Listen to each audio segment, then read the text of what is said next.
Réalisatrice, autrice, chef d'entreprise, monteuse, Oui, cadreuse. mais ça- Est-ce que tu te souviens pourquoi YouTube par exemple à l'époque?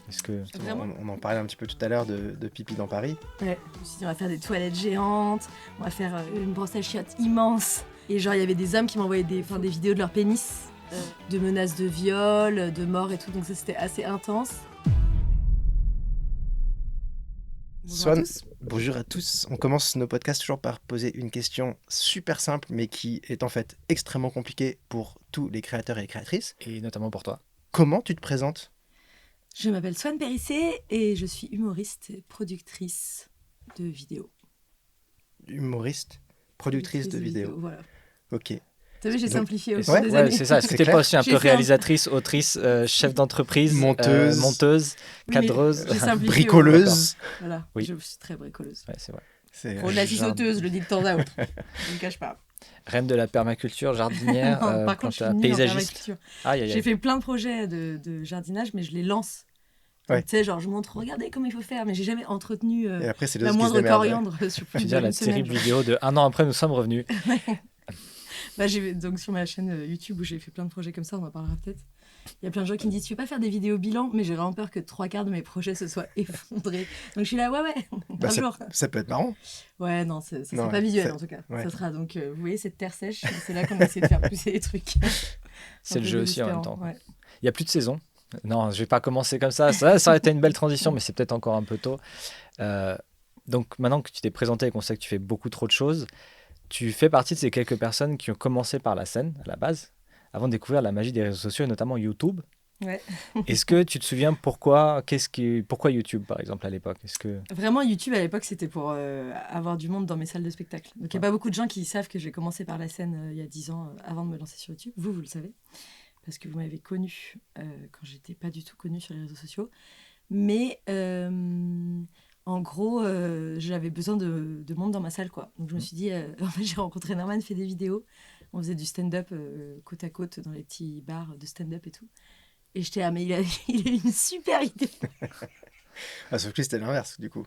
C'était- Oui, mais lui, vraiment, c'était au summum de sa carrière Ouais. et tout. J'étais là, c'est super ce qu'il fait. Et- Je vais m'en inspirer. Et il arrivait à remplir les salles. Et Ouais. quoi C'est Et ça a parti, fait on rentre dans le. exploser ma Voilà. carrière. Mais il arrivait à remplir les salles grâce à sa commune.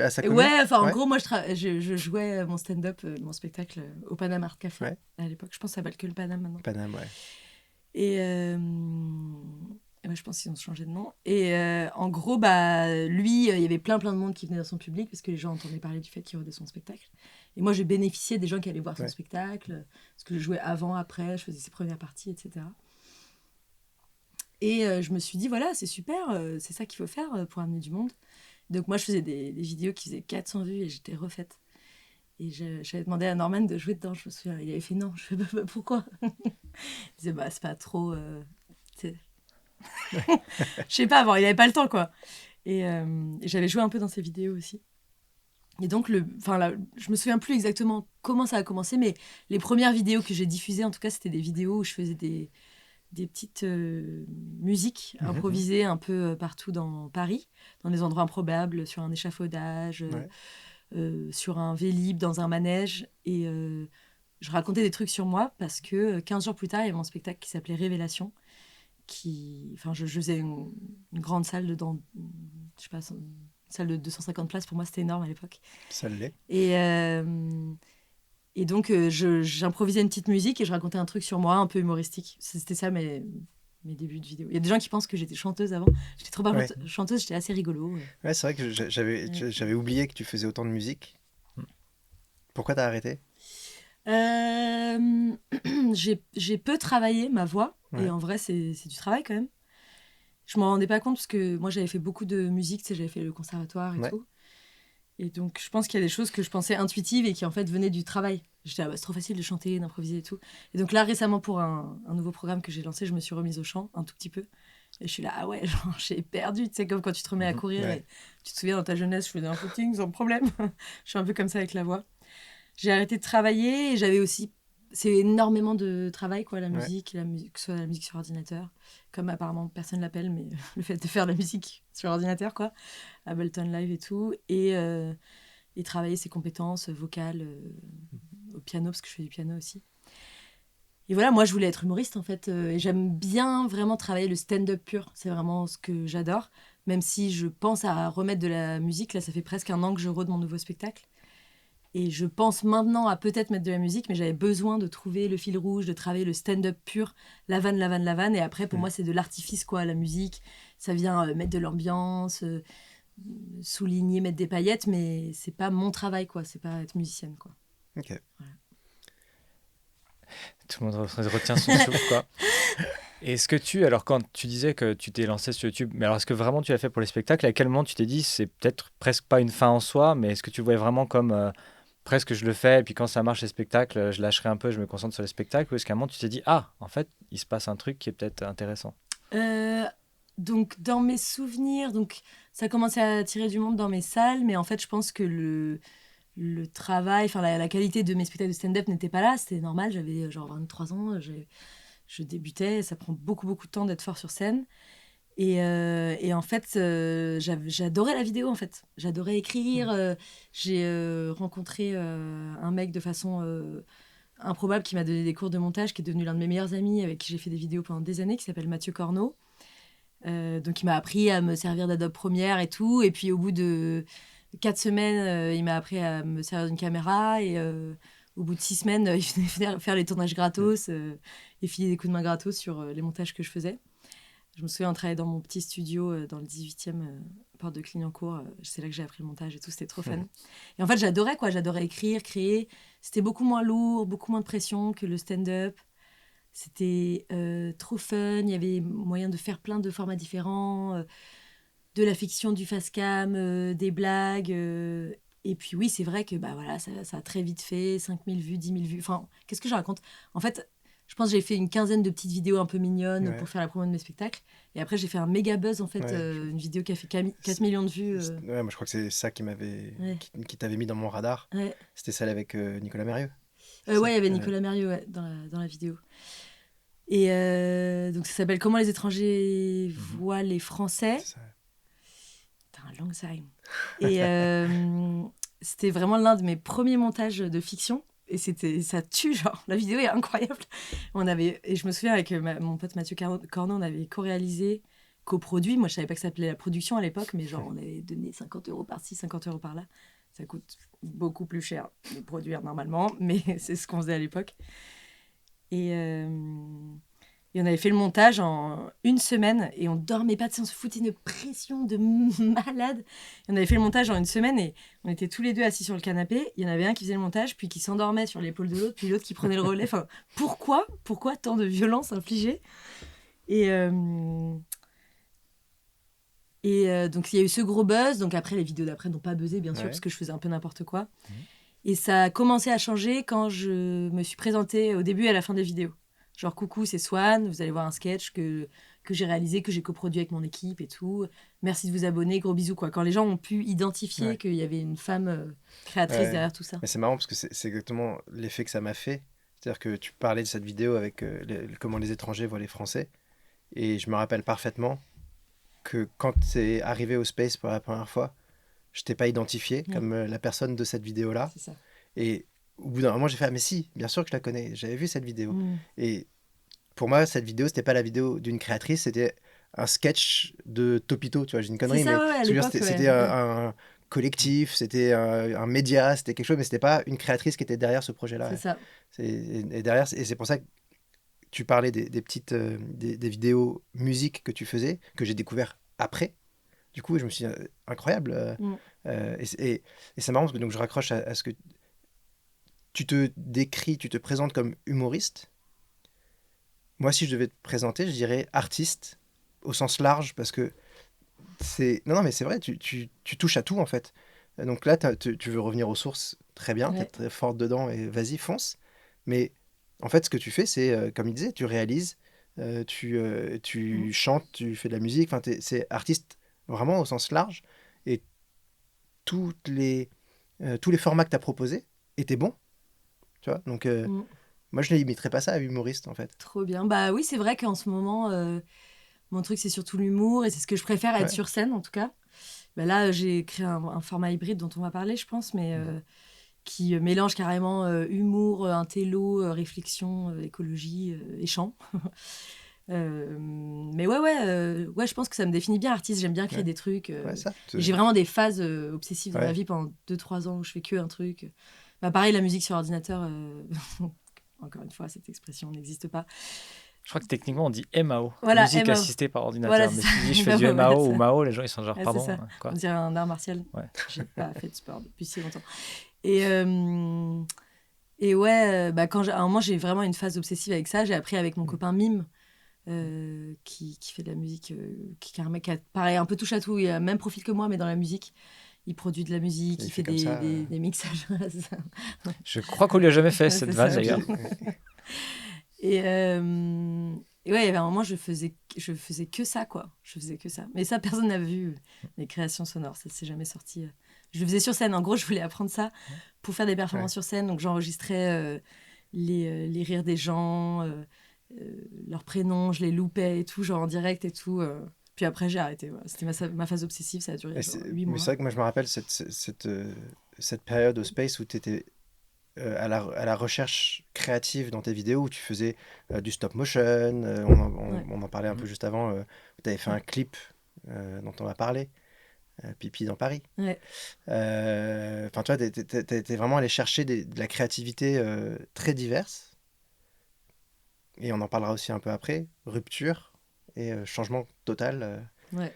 Et c'est pas fini, je pense. Enfin, toute ma vie, j'ai l'impression que je fais ça. Ouais. Parfois, je suis là, et genre, je vide tout ce qu'il y a sur la table et je suis là, qu'est-ce qu'on va fabriquer? Genre, je suis un peu folle. J'adore. Et bien. Alors, comment t'arrives à faire suivre ta communauté? Parce que on dit souvent, pas, hein. on dit souvent que c'est difficile de changer de type de format ou tu vois ou de thématique ou de niche, etc. Parce que la communauté s'est abonnée pour un format et qu'ils aiment ce format et qu'il faut, si on veut diversifier, il faut diversifier très tôt, etc. Toi, tu nous prouves l'inverse, en vrai. Ben moi, je pense que ma communauté, elle change en fait. Je pense qu'il y a peut-être 100 000, 200 000 personnes qui sont très fidèles, qui vont suivre, qui ont suivi les différentes phases et tout. Et je pense qu'il y a quelques centaines de milliers de personnes qui ont suivi une phase, en fait. Mais c'est incroyable. Souvent, quand je suis reconnue dans la rue, je ne sais pas du tout d'où les gens me connaissent, quoi. Et ça change beaucoup. Et il y a beaucoup de gens qui me disent, bon, on doit te le dire tout le temps, et je ne sais pas du tout ce qu'ils vont dire, quoi. Ta caravane, vraiment, c'était incroyable. Je ne sais pas si on te l'a dit, mais ta vidéo de rupture, ça m'a bouleversée. Je sais pas si on te l'a dit, mais le bricolage, merci beaucoup. C'est marrant. Donc si je suis avec quelqu'un qui me connaît pas des réseaux, il est là, mais qui es-tu, genre? On a vécu Quand tu chantes, c'est au top, genre quoi? On a vécu un petit peu la même chose la semaine dernière. On a fait une soirée d'inauguration du nouveau studio de Pierre Gross. Ok, trop bien, incroyable. Et donc on a croisé plein de gens là-bas qu'on connaissait.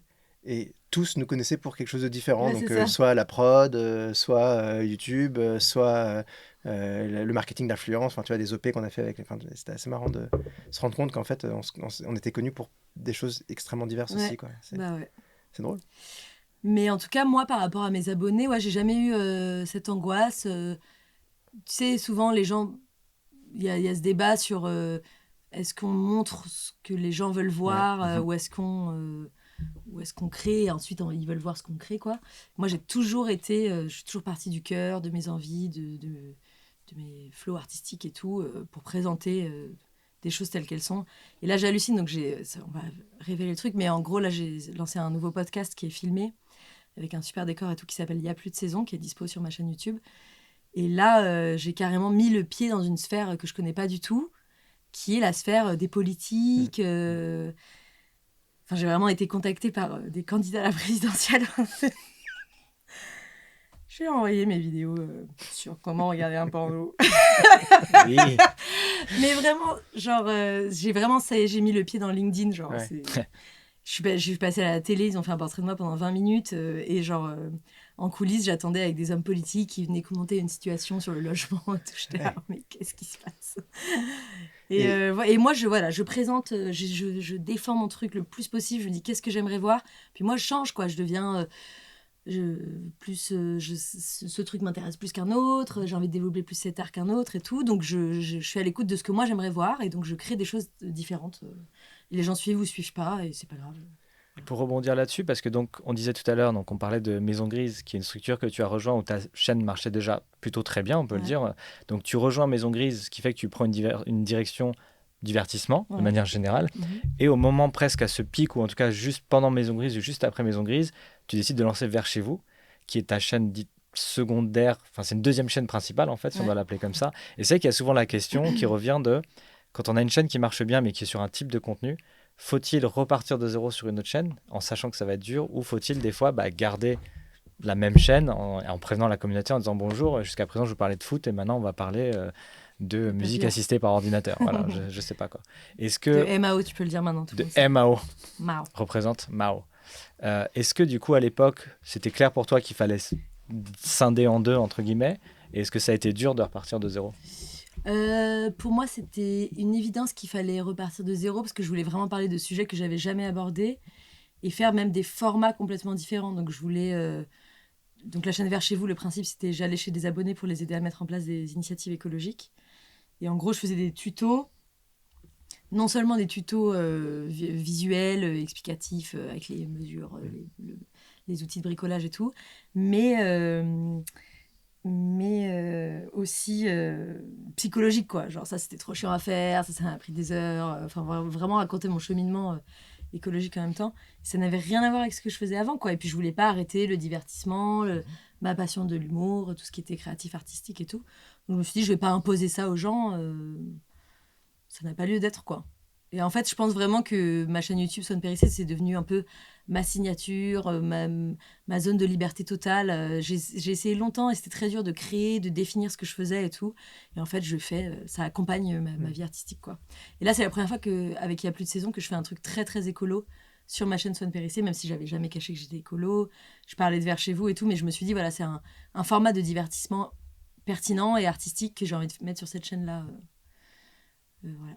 Parce qu'à moi, sur Vers chez vous, je vais pas faire un truc qui est autre que le bricolage ou de l'écologie au quotidien, quoi. Je vais pas leur montrer. Sur Vers chez vous, je fais pas toutes les vannes que je fais sur Instagram sur ma sexualité, etc. Parce que les gens, ils sont pas là pour ça, quoi. Sexualité écolo, c'est en même temps un sacré sujet. Bon, après, je suis tout le temps en décolleté quand je construis des trucs et je fais des vannes de cul parce que je peux pas m'empêcher, mais... C'est pas ça le secret de faire passer des messages autour de l'écologie. C'est ça, c'est exactement le secret. Et c'est parti pour la planification qu'on attendait tous.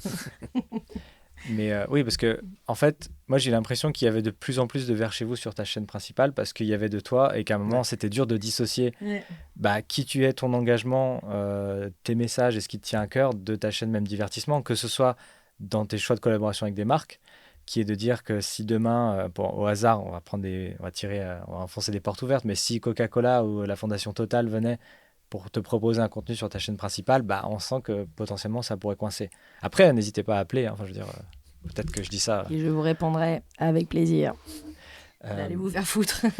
Et que du coup, là, tu as encore franchi effectivement un seuil parce que le format Il y a plus de saison aurait eu tout à fait sa place sur Vers chez vous. Tu mets sur ta chaîne, ça fait quelques jours au moment où on enregistre et ça a l'air d'être plutôt bien reçu, de bien se passer. Ouais. À quoi ça ressemble? Est-ce que tu as à quoi ça ressemble les retours quand tu fais un espèce de move comme ça, aussi radical? Ça faisait peur, mais après, moi, j'ai vraiment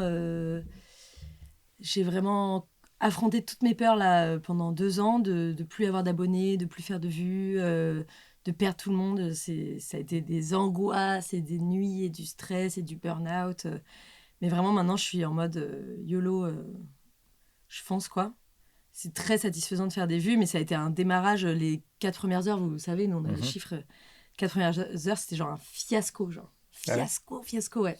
Et en fait, ça s'est étendu. Je pense que les algorithmes, ils ont vu que les rares personnes qui cliquaient, en fait, allaient jusqu'au bout et genre hallucinaient, quoi. Ouais, c'est ça.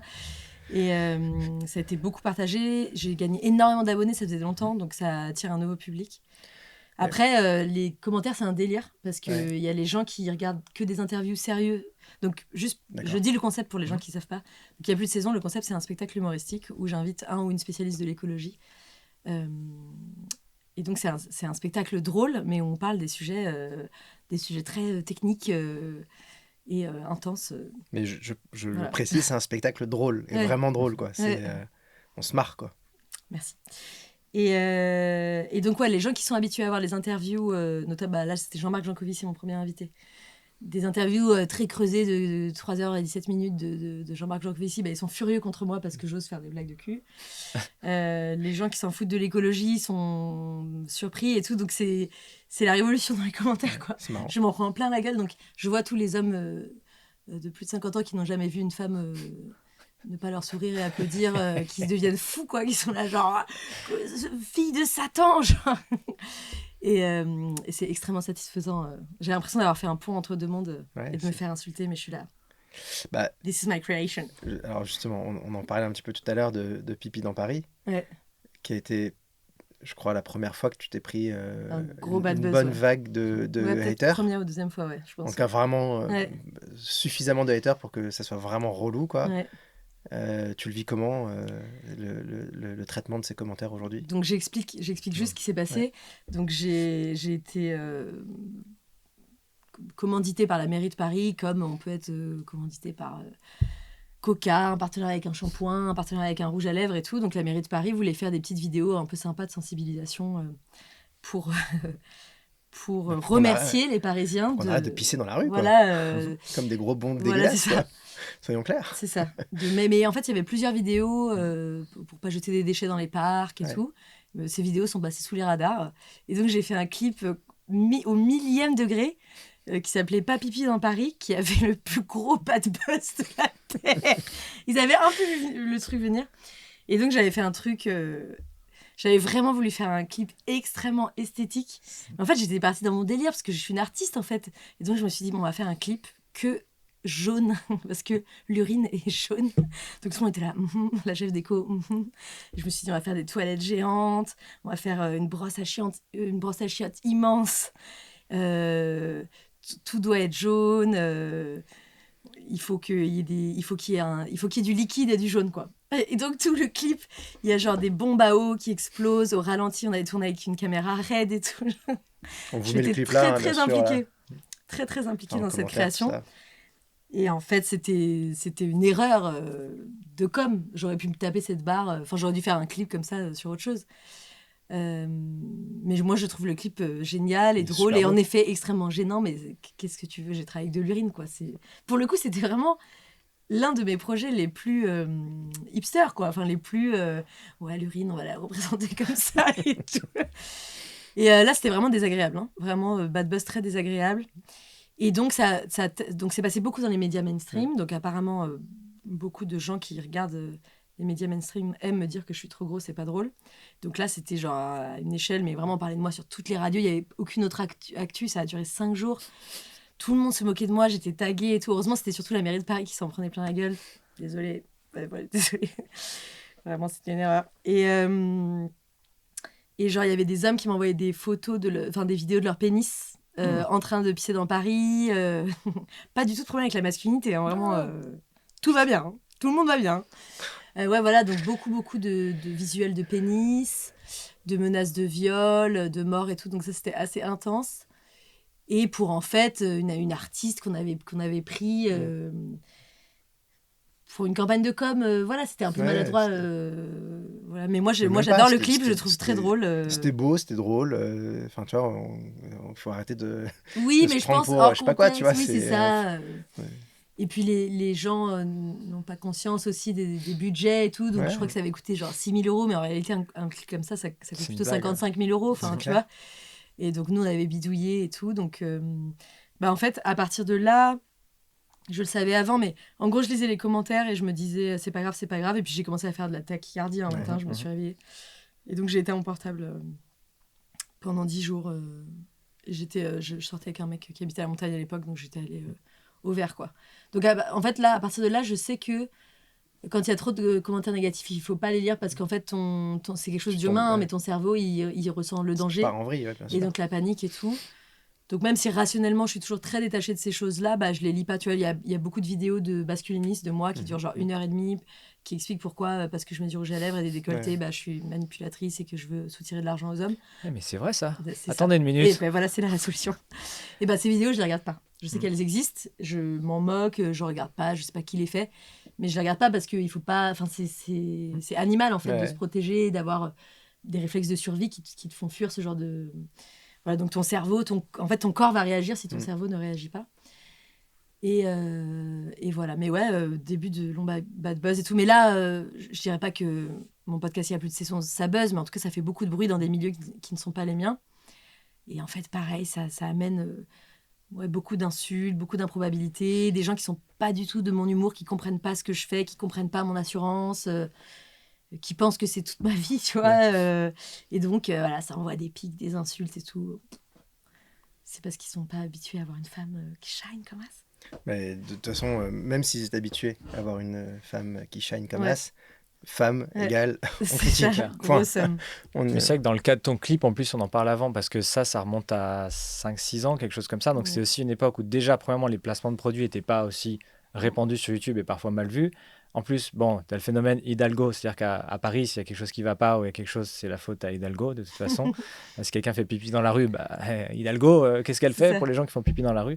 Et en plus, comme dit Chris, voilà, tu es une créatrice, donc forcément sur Internet plus exposée aussi. Et je pense que ça a touché la masculinité aussi. Je pense que c'est important de le dire. Bien sûr. Parce qu'il y avait un truc d'uriner dans Paris qui a touché la liberté des hommes. Je serais curieux d'avoir les stats. Je pense qu'on est sur 90-95% des pipis qui sont faits par des hommes. Enfin, je veux dire, et on n'aurait jamais cru prononcer cette phrase un jour. Oui, c'est vrai. Sur un truc sérieux, justement. Il faut t'habituer maintenant à des sujets sérieux. Écoutez, aujourd'hui, nous recevons Swan Périssé. Les stats viennent de tomber. Le pipi dans Paris, ce serait 97% des hommes. Des garçons. Je peux même aller jusqu'à 99,9. Hein. Non. Méfie-toi. Petit pipi entre deux voitures. Ouais, voilà. Le pipi entre les voitures, des fois, on les... Bon. Non, mais parce qu'on en a parlé justement il n'y a pas longtemps, aussi de comment gérer ses commentaires, de faire face à soit shitstorm autour d'un sujet bad buzz ou un truc régulier, récurrent, comme ont pu vivre des Marion Séclin, tu vois, des personnes comme ça.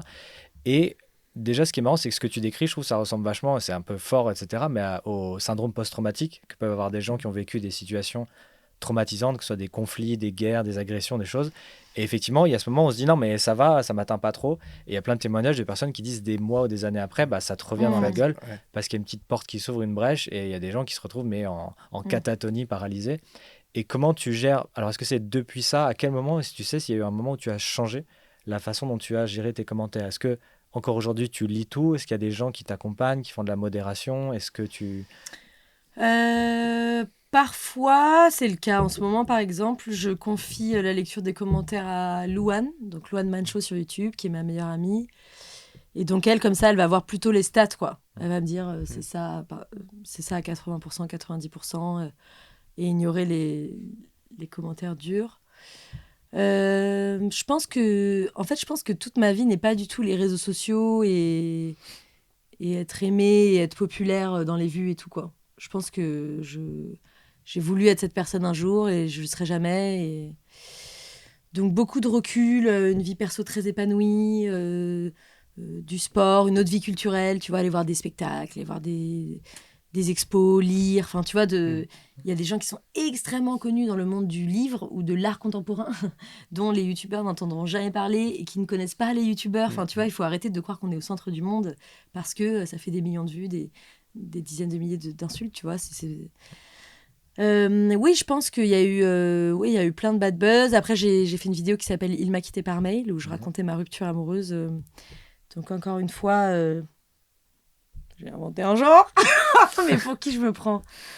Non, mais en gros, personne ne se filmait en train de chialer à l'époque. Maintenant, c'est commun, mais... Donc, je me suis filmée en train de chialer pendant 6 mois. Du premier jour de ma rupture à 6 mois plus tard. Et donc, j'ai fait un montage... J'ai raconté mon histoire de chagrin d'amour, de comment je suis passée d'être très très triste à être un peu moins triste 6 mois plus tard, quoi, voilà. Et j'avais monté ces images en parallèle avec des images de ma relation quand tout allait bien. Donc par exemple, quand mon ex m'a renvoyé mes affaires chez moi versus quand j'ai emménagé chez lui, des trucs comme ça. Et j'avais bien sûr caché le visage et le prénom de mon ex pour que les gens s'identifient. Qui s'appelle Jean-Baptiste, hein. nous on le sait, on vous le dit. Pour information, mais on le dira pas. Jean-Baptiste, je te déteste. Et donc pour que les gens s'identifient et surtout pour que ça parle de deuil, en fait. Alors là, en fait, ça a tellement touché, donc ça a fait 4 millions de vues en 2 semaines, un truc comme ça. J'étais tendance 1 pendant YouTube France pendant 1 semaine, alors que c'était pendant Black Lives Matter et tout. J'étais là, White Peach. La meuf qui est là. Il m'a quitté par mail. J'étais trending topic Twitter avant Black Lives Matter. J'étais là, wow. Comme quoi, tout le monde est raciste. Et là, en fait, ça a touché. C'était tellement bouleversant, je pense, pour les gens. En fait, c'était trop, quoi. Les gens, ils me racontaient. Je comprends, hein, mais ils me racontaient voilà, la mort de leurs proches. En détail, ils me demandaient des conseils sur leurs relations amoureuses, sur les gens qui les avaient trompés, trahis, etc. Parce que voilà, les grandes thématiques, c'est la mort, le deuil, l'amour. Enfin, tu vois, c'est des trucs qui touchent. C'est dans les blockbusters et tout, c'est tout le temps ça, parce que c'est des choses qui touchent toute l'humanité, quoi, perdre quelqu'un et tout. Et là, c'était trop, quoi. C'était une folie. Et pareil, tous les journalistes ont raconté n'importe quoi, en fait. Et genre, donc, ils essayaient de m'appeler, ils voulaient absolument savoir. Je sais pas s'ils ont essayé d'appeler mon ex, mais mon ex n'était pas très content. Et c'était trop. Donc, il y a des gens qui faisaient des articles sur le ghosting, des gens qui disaient oui, c'est de l'anti-homme, c'est une campagne contre les hommes. Enfin, les gens, en fait, tu fais de l'art et les gens, tu peux pas gérer comment ça t'échappe, quoi. Genre, ils s'enflamment dessus et tout. Donc là, alors là, j'étais en PLS. C'est Louane qui a tout géré. Et ouais, pareil, j'ai éteint, quoi. Éteint le téléphone. Et c'est marrant parce que nous, cette vidéo, pour nous, elle a... Je reformule ma question, j'en fais une vraie question. Est-ce que cette vidéo a changé ton rapport à ta communauté et le rapport de ta communauté avec toi? Je m'explique, c'est pour moi la première vidéo où tu te livres vraiment, où tu te montres pleinement et naturel sur ta chaîne à des millions de gens. Je pense que c'est ça aussi qui les a touchés. Tu dis, ils ont raccordé ça à leur deuil, à leur soucis amoureux, etc. Mais c'est aussi la première fois que tu étais en train de dire à ta communauté, je vous partage ce que je suis, et donc ça invite la communauté à partager ce qu'ils sont avec toi. Tu vois, c'est ce qu'on a pu découvrir dans les vlogs, tu vois, Enjoy Phoenix, c'était ça qu'on aimait chez elle, c'était le truc un peu proche d'elle, etc. C'est la première fois que tu faisais ça. Est-ce que tu as ressenti ce changement avec la communauté ou pas?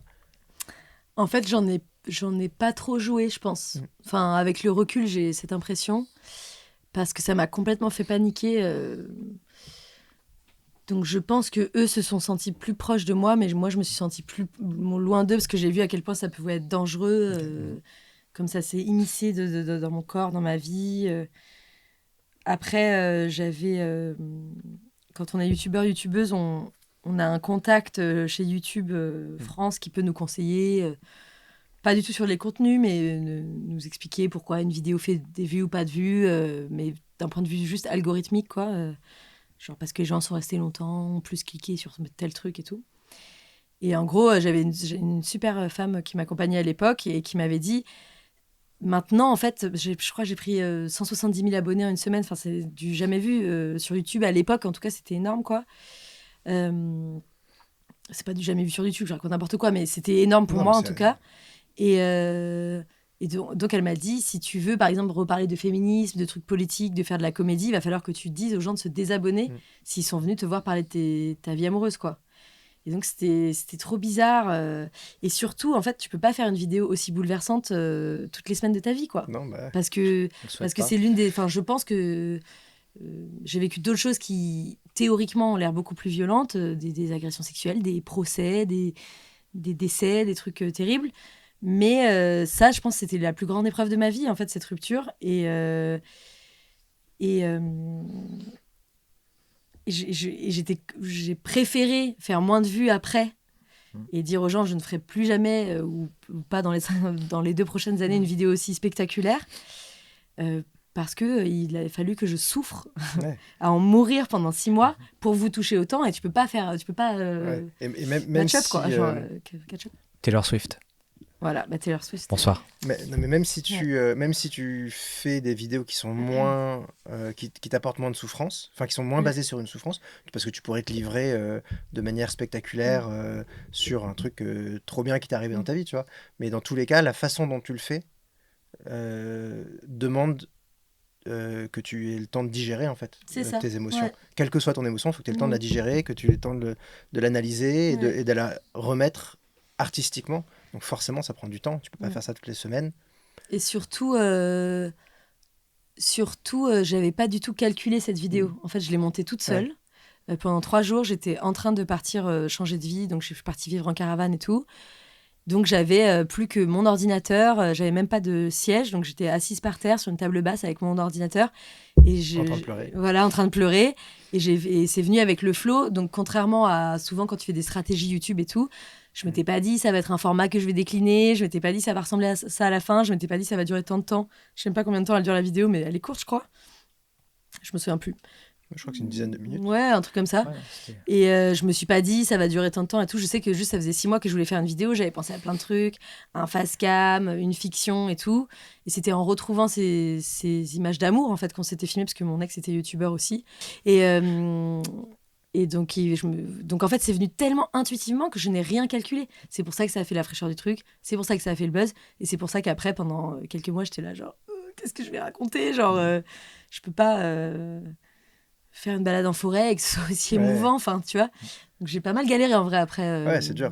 Ouais. De toute façon, nous, on a toujours tendance à dire que, déjà, quel que soit le buzz, c'est un problème. En fait, que ce soit un buzz positif ou un bad buzz, en fait, la viralité est un problème. Tu te retrouves avec... C'est ce que Justine, j'imagine que c'était Justine chez YouTube, qui disait ça, c'est tu te retrouves avec une communauté qui n'est pas la tienne, avec une nouvelle promesse à tenir que tu n'avais pas prévu de tenir, que tu peux pas tenir, que tu n'as pas envie de tenir. Enfin, tu vois, c'est galère.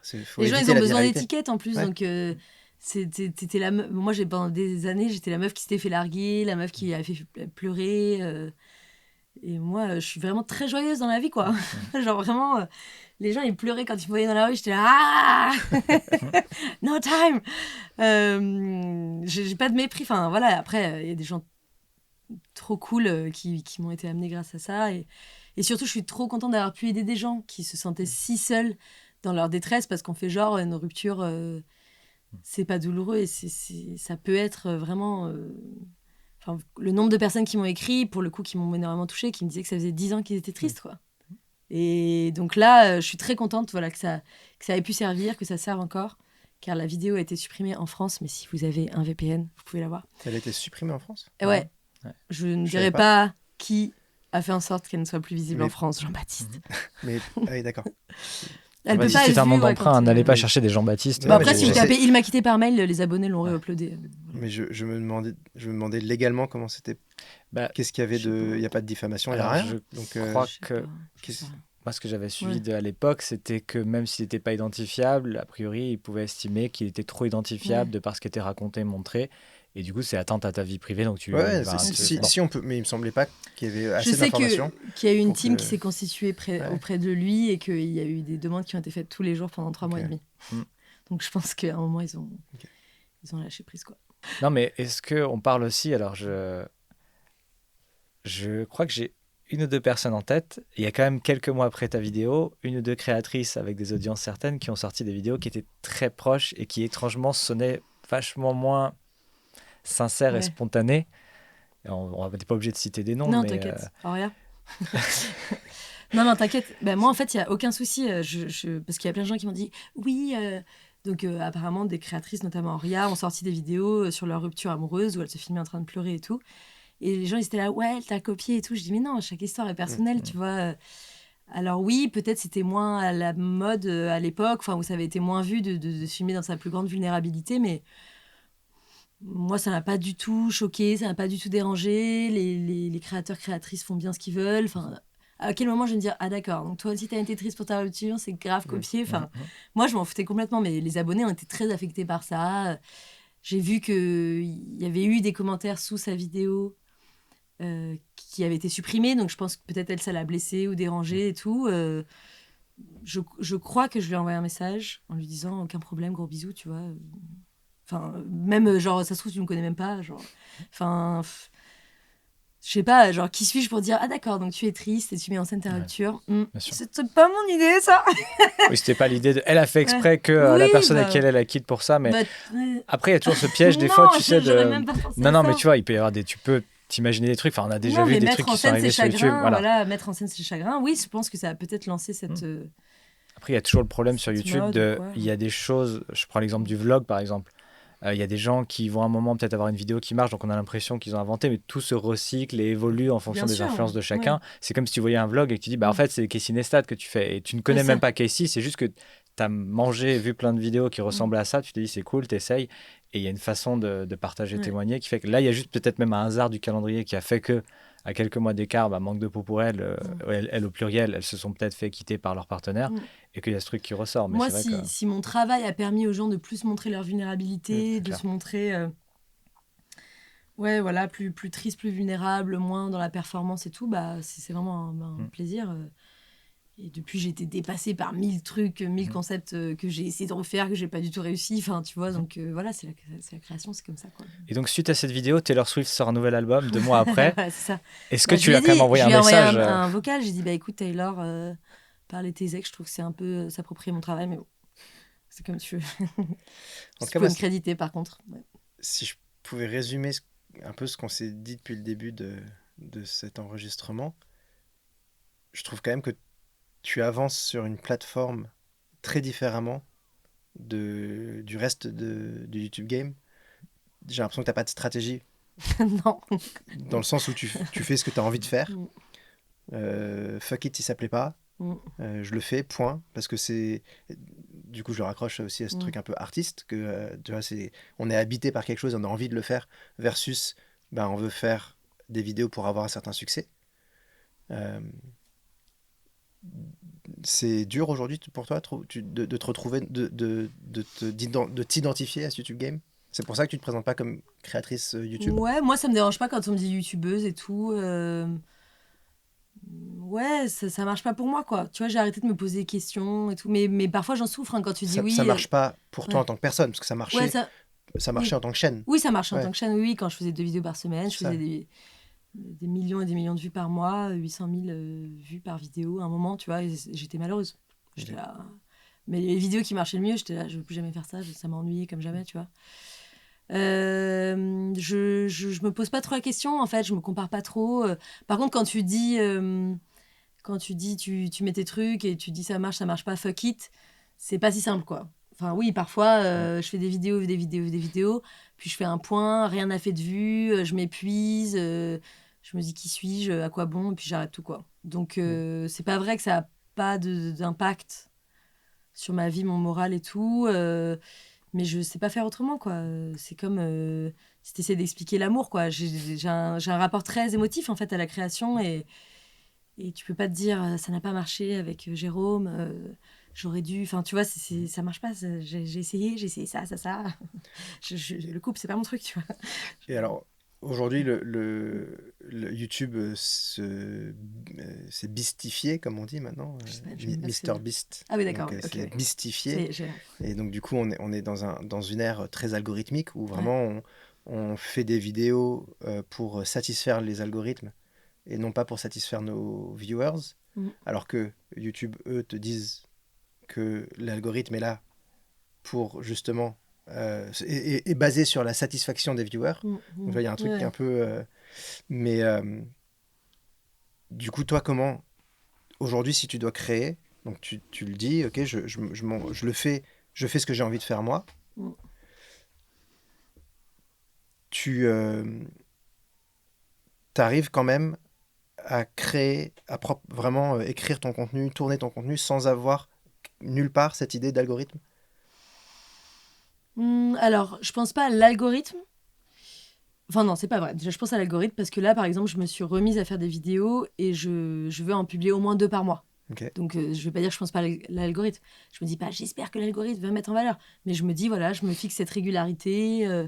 J'ai envie aussi pour le travail. Mais c'est aussi des contraintes que tu te mets quand tu es artiste, en fait. Tu te dis, bah voilà, moi, j'essaie d'écrire 2 heures tous les matins du stand-up. Et j'ai progressé considérablement depuis 1 an où je me suis remise au stand-up. Enfin, quand je me suis remise au stand-up. Donc ça, j'y pense. Après, j'essaie pas de faire des... Ah oui, et je pense aussi, je pense toujours à... on me connaît pas, on sait pas qui je suis, on connaît pas mes vannes et tout. Comment je peux refaire un contenu intéressant ? Donc là, par exemple, j'ai énormément travaillé sur comment rendre l'écologie désirable. parce que c'est vraiment mon truc. Depuis quelques années, je suis obsédée par ça, par l'écologie. Et je me suis dit, j'ai réfléchi au terme. Par exemple, moi, je trouve fascinant les parcours des militants, militantes, des gens qui résistent contre le capitalisme, qui ont résisté contre des mines de charbon, qui résistent pour que des forêts ne soient pas abattues, etc. Sauf que le mot lutte, résister, ça attire des gauchos extrémistes, tu vois, dont je fais partie, mais c'est pas visuel, quoi. Donc je me dis, plutôt que de raconter ces gens qui luttent, ces gens qui résistent, comment je vais raconter l'incroyable histoire de cette femme qui a vécu 2 ans en haut d'un arbre, tu vois. Ça, je me dis, mais n'importe qui a envie de savoir cette histoire. Enfin, en tout cas, je trouve ça assez excitant. Et je me dis, ok, si je veux parler d'une lutte, je vais plutôt parler de cette femme incroyable qui, sur un coup de tête, est montée en haut d'un arbre avec rien et est restée 2 ans et demi pour ne pas qu'on coupe l'arbre. Ouais. Je me dis, elle est complètement starbos. C'est incroyable, c'est drôle, c'est émouvant. Qu'est-ce qu'elle pensait là-haut? Elle n'avait pas de livre, elle n'avait pas de sac de couchage. Enfin, ça n'a aucun sens. On lui faisait monter sa nourriture avec un petit panier et tout. Donc moi, j'ai envie de raconter cette histoire. Et je me dis, n'importe qui, des écolos, pas des écolos et tout, ont envie d'entendre cette histoire improbable. Et pour moi, en fait, elle est engagée, elle est militante, cette histoire, mais je me dis, c'est une histoire que j'aimerais bien raconter à un dîner devant n'importe qui. Sans lui dire, regarde, c'est quelqu'un qui lutte, c'est une militante. C'est du storytelling avant tout, quoi. Donc je pense pas à l'algorithme, mais je me dis, quelles histoires peuvent être intéressantes ou non. Et je fais pareil en stand-up. Mais tu vois, par exemple, donc tu as sorti il y a plus de 16 ans, et c'était peut-être il y a 2-3 semaines, tu avais sorti une vidéo pour dire coucou, je suis de retour. Est-ce que ça, c'était une volonté de partager avec ta communauté, ou est-ce que c'était une volonté algorithmique pour réveiller les algos et dire regardez, je republie pour optimiser les algos pour il y a plus de 16 ans? C'était pas pour optimiser les algos, c'était mais par contre c'était pour tu vois, par rapport à ce que je disais quand ma collègue chez YouTube, c'était pas Justine, m'avait dit il faut que tu dises aux gens, si vous voulez me voir parler de ma vie amoureuse, désabonnez-vous. Là, c'était pour expliquer ce que j'allais faire sur ma chaîne, quoi. Donc par souci d'honnêteté envers ma communauté. Vraiment, voilà. C'est pour ta commu. Voilà, vraiment pour leur dire, regardez, ça va ressembler à ça, et désabonnez-vous si ça vous plaît pas, et j'espère pouvoir vous prendre par la main pour vous montrer tout ça, quoi. Okay.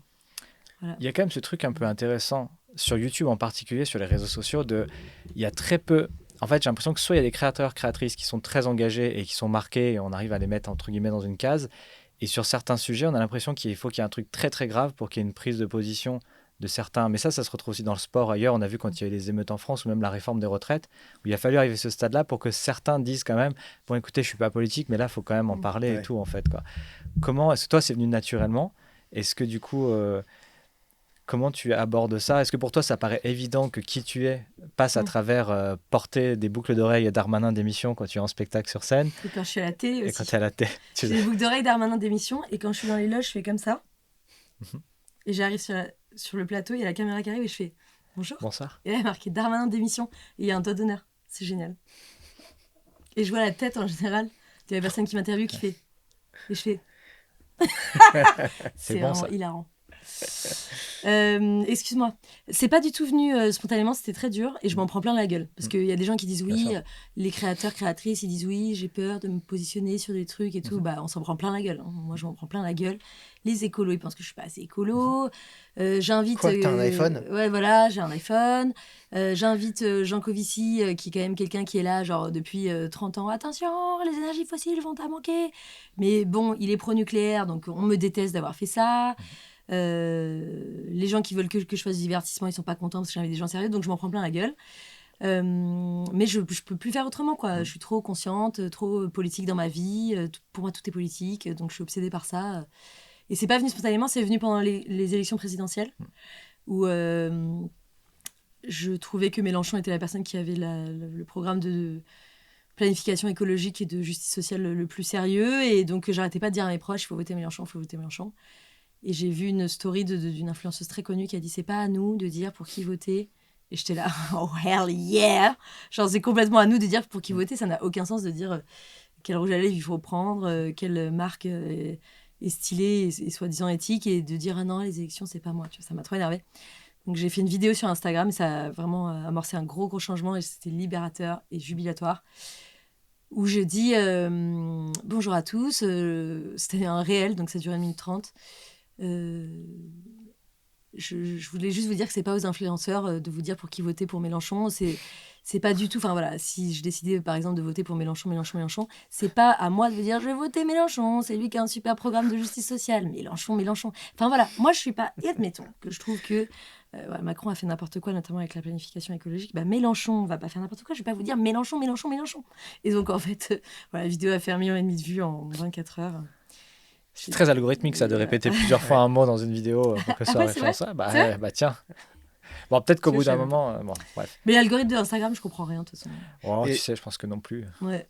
Comment tu vis en tant que créatrice engagée? C'est-à-dire que le nombre de marques avec lesquelles tu peux travailler se réduisent énormément. Ouais. Le nombre de personnes avec qui tu peux collaborer aussi. Comment tu arrives à t'en sortir? Les gens avec qui je peux pas collaborer parce que je peux pas parler de ça m'ennuient à mourir, donc ça m'intéresse pas du tout. Il y a plein de créateurs, créatrices surtout non engagés qui me laissent raconter ce que je veux quand je suis dans leurs interviews et tout. Et donc je travaille avec plein de créateurs comme ça qui sont pas directement engagés, mais qui me laissent parler et tout. J'ai été invitée par Enjoy Phoenix dans son podcast La Toile. Et à la fin, elle dit, tu penses que ça va ressembler à quoi l'influence dans 10 ans?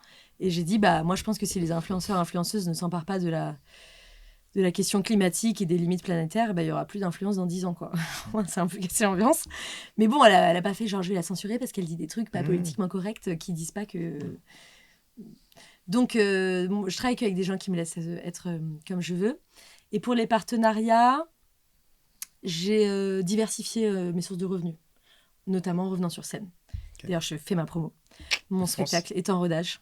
Il s'appelle En Construction et c'est tous les mardis et mercredis au Théâtre Le République à Paris.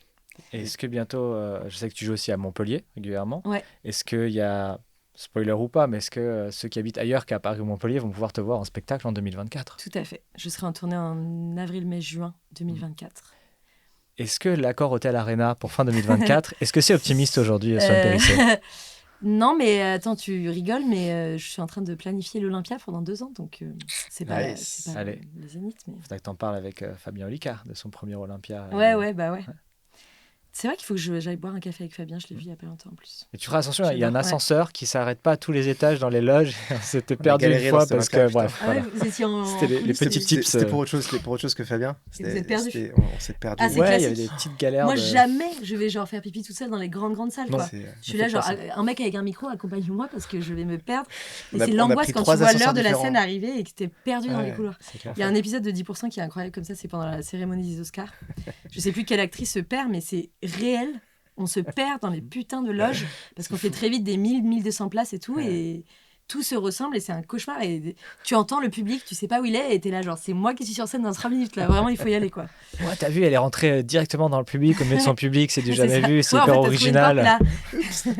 L'ouvreuse l'a pas laissé rentrer, excuse-moi, c'est moi sur l'affiche, est-ce que je peux rentrer parce que mais il y a vraiment des bails comme ça, en plus il y a tellement de techniciennes qui voient tellement c'est d'artistes, ils te reconnaissent pas, enfin, c'est très gênant quoi.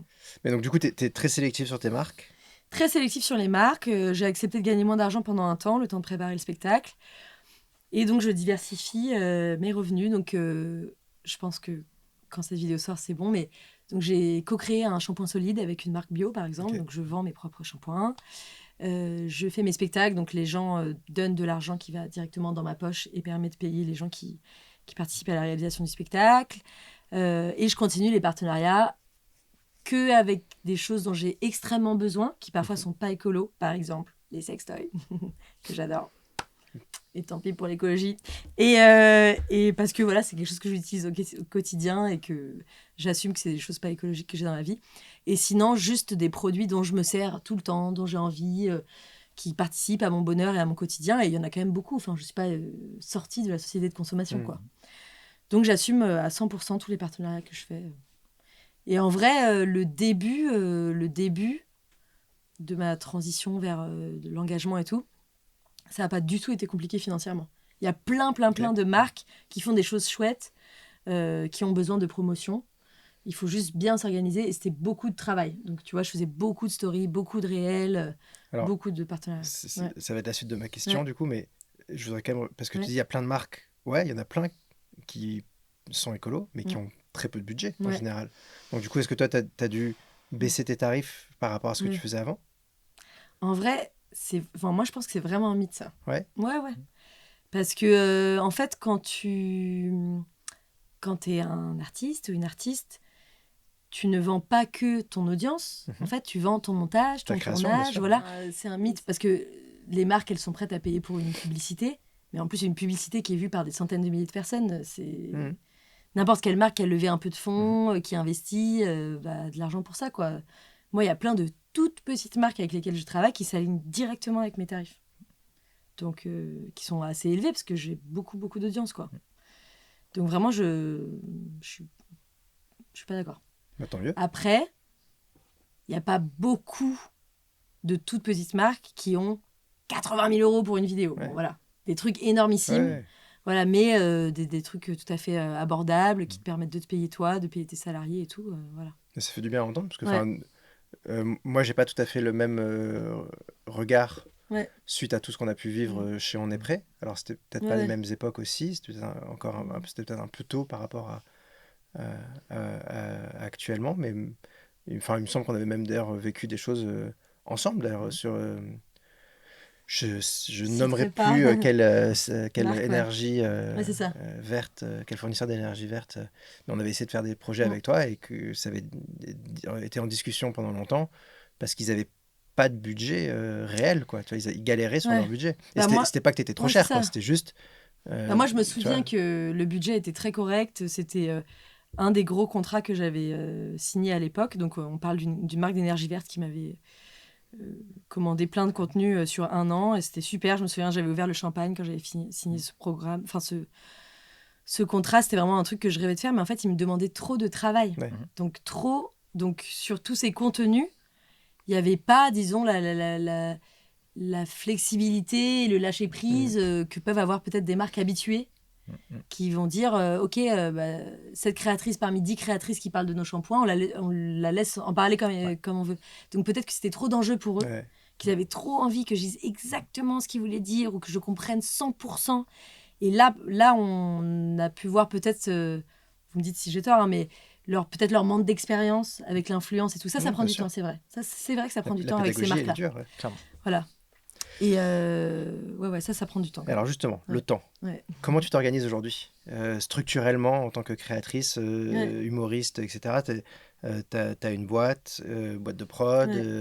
une pour le spectacle, une pour les vidéos. Enfin, Ouais. qui t'entoure J'ai une entreprise qui est une SARL. Je suis toute seule à la tête de cette entreprise et j'ai une salariée qui est mon assistante personnelle, donc qui m'aide tant à faire la compta, booker mes billets de train, envoyer ma bio, ma photo si je fais une conférence, que m'aider à faire mes courses, à installer mon décor, à changer mes draps parce que c'est pas beau dans le décor. Enfin, tu vois.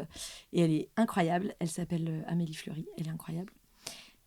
J'habite à Montpellier. Elle vit à Montpellier, elle aussi. Donc, elle est tous les jours chez moi, même quand moi, j'y suis pas, pour m'aider à avancer sur ces trucs-là. Et je travaille que avec des monteurs-monteuses que je connais qui sont en freelance. Et en gros, ils commencent à travailler pour moi quand ils ont les rushs, parce que je suis très désorganisée. Et donc, le deal, c'est vous recevez tous les rushs, vous m'envoyez un devis. Donc, si on est en retard, c'est à cause de moi. C'est jamais à cause d'eux. Parce qu'en fait, j'arrive pas à tenir mes deadlines. Donc, parfois, je leur envoie des rushs et en fait, ils sont sur un autre projet pendant une semaine, bah, c'est tant pis pour moi. Donc, je les laisse gérer.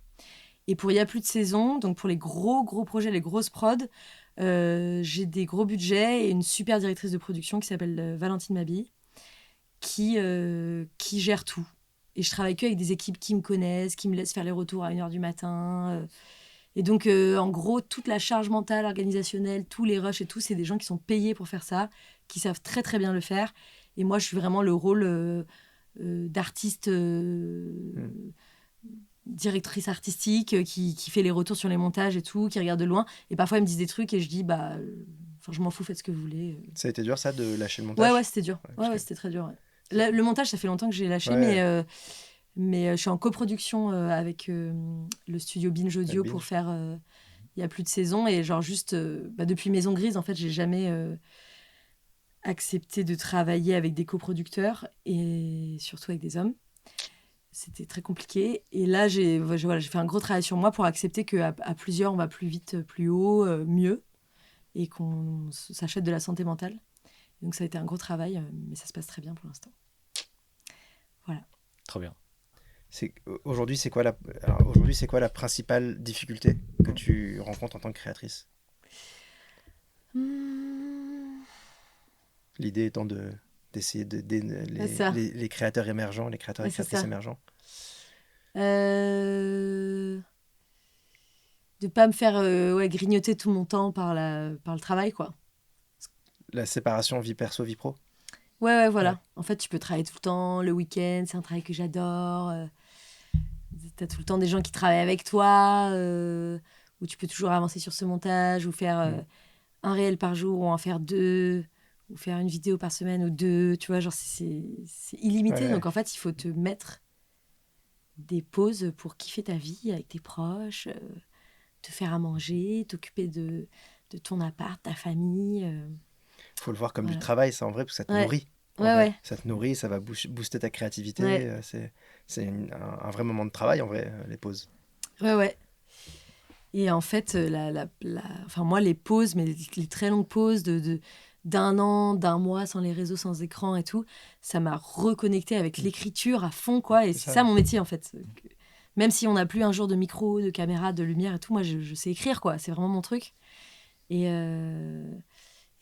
quel plaisir, en fait. Donc, en fait, parfois, j'ai envie de faire une sieste au milieu de l'après-midi, alors j'ai 40 trucs à faire, je la fais. Je suis là, genre, je dors 2h15. Et après, en fait, j'ai tellement reposé ça que ça repart comme un flot d'énergie créatrice incroyable. Trop bien.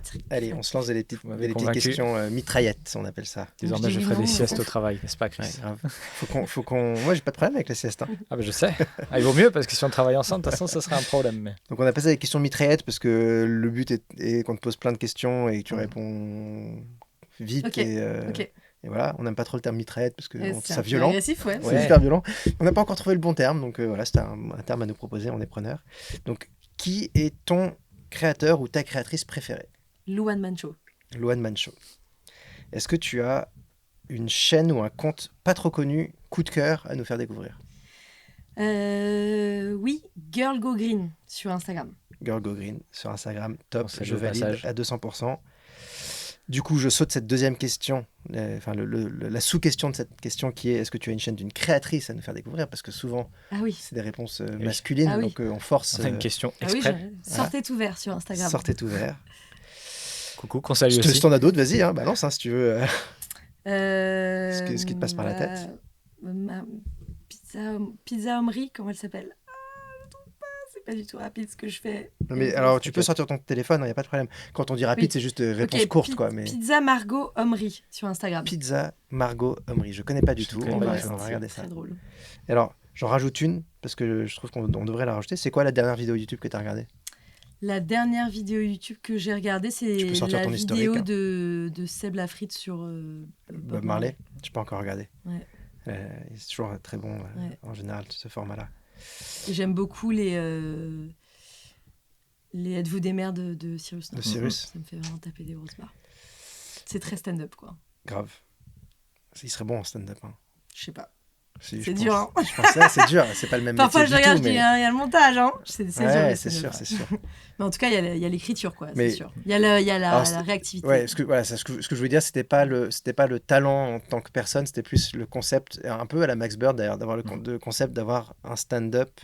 Vulgarisation, tu vois, un truc philosophique. Le êtes-vous des merdes, c'est pas du tout vulgarisé. J'essaie de rebondir sur les mots qu'utilisent les gens, les situations, comment ils disent des trucs alambiqués et tout. Mais souvent, il va quand même placer des trucs philo en t'expliquant que c'est, je sais pas, ça c'est très freudien d'avoir. Oui, c'est ça. Freudien, oui, non, mais je vois ce que tu veux dire. C'est très, je sais pas, platonicien d'avoir dit ça, très sophisme ou très, je sais pas quoi. C'est quoi ta plateforme préférée aujourd'hui? YouTube. YouTube, ça reste YouTube. Ouais. Format long, format court? Format long. Format long, toujours. Ça ressemblerait à quoi le projet de tes rêves?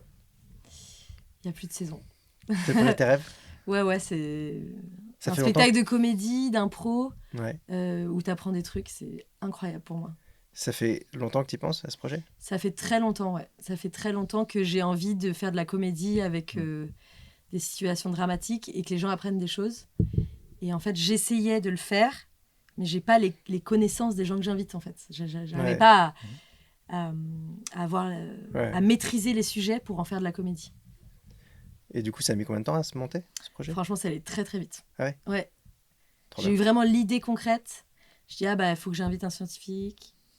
On va faire un podcast. Enfin, on va en parler. Après, je me suis dit, mais il faudrait le faire en public parce que c'est vraiment des grosses barres. Grave. Il me faut de l'argent. Et en fait, tout s'est aligné avec des gens avec qui j'avais déjà plein de fois travaillé parce que c'est un partenariat qui est... Enfin, c'est une vidéo qui est sponsorisée par un média qui s'appelle Tilt. Un média qui sensibilise aux grands enjeux mondiaux et tout. Inégalité, justice sociale, écologie. J'avais déjà travaillé avec eux. On voulait travailler avec Binge et tout. Ça a mis 2 semaines, genre. Trop bien. Ouais. C'est quoi ton meilleur souvenir en tant que créatrice? Je pense que c'était l'une des résidences Elles font YouTube. Ouais. Donc c'était à l'époque YouTube qui organisait ça, qui regroupait des créatrices ensemble. Et j'avais eu comme mentor Vanessa Bria et Nadja Anan, qui est une réalisatrice scénariste brillantissime. Et ça m'avait libérée. C'était incroyable. Ouais. C'était une super époque, ça. Ouais. C'est quoi ton meilleur souvenir du YouTube Space? Du coup, on peut dire que c'est la même. Ou t'en as d'autres? Non, j'en ai plein d'autres. J'avais bien aimé quand il y avait un décor du bureau de la présidente de la République. Là. C'était vraiment des grosses barres. Ouais. J'avais fait une vidéo qui s'appelait « Quand on imagine une femme au pouvoir » et on avait bien rigolé. Avec plein de façons de réaliser des extraits de films et tout. C'était fun. Trop bien. Est-ce qu'il y avait d'autres choses que... Je crois qu'on est bon. Hein. On a fait le tour. Ouais. Hein. Et on finit déjà. Merci beaucoup. Merci, Swan, d'avoir pris le temps au milieu de 10 spectacles, 3 interviews, 2 podcasts. C'est toujours un plaisir. Et quelques potagers. Oui, aussi, il ne faut pas oublier. Voilà. Arrosez vos plantes si vous écoutez ça. Peut-être que vous avez oublié. Peut-être qu'en disant ça, on va se sauver des plantes. Je ne sais pas. Ça serait génial. Et merci beaucoup. Merci à vous, les amis. Et puis, petit jingle de fin. N'oubliez pas, crée, publie, recommence.